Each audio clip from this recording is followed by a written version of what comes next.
Yawezekana ni kwa muda mrefu umepambana na maumivu chini ya kitovu. Yawezekana ni upande wa kushoto ama upande wa kulia ama pande zote mbili, na umekuwa ukivumilia, lakini maumivu yanazidi kila siku mpaka unashangaa ni nini. Kwa nikwambie, unapopata maumivu makali sana chini ya kitovu, hii sio hali ya kawaida na haitakiwi kufumbia macho. Inaweza kaashiria kwamba kuna changamoto kwenye mfumo wako wa uzazi, ikiwemo maambukizi ya PID ya muda mrefu ambayo uliyapuzia, ama hata changamoto ya uvimbe ambayo umekaa nayo kwa muda mrefu.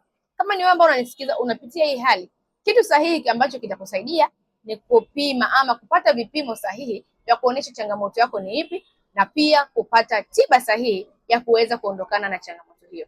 Kama wewe ni mhanga kupitia hii hali na umeenda kupiga ultrasound, umeambiwa tayari changamoto ni ipi, lakini hujapata tiba sahihi, nipo hapa kuondoa hofu na kuambia kwamba tiba sahihi bado ipo ya kuweza kuondokana na changamoto hiyo na bila hata kujirudia kwa mara ya pili. Unachotakiwa kufanya, hakikisha unashare video hii iweze kumsaidia na mwanamke mwingine ambaye anateseka kama wewe aweze kupata suluhisho.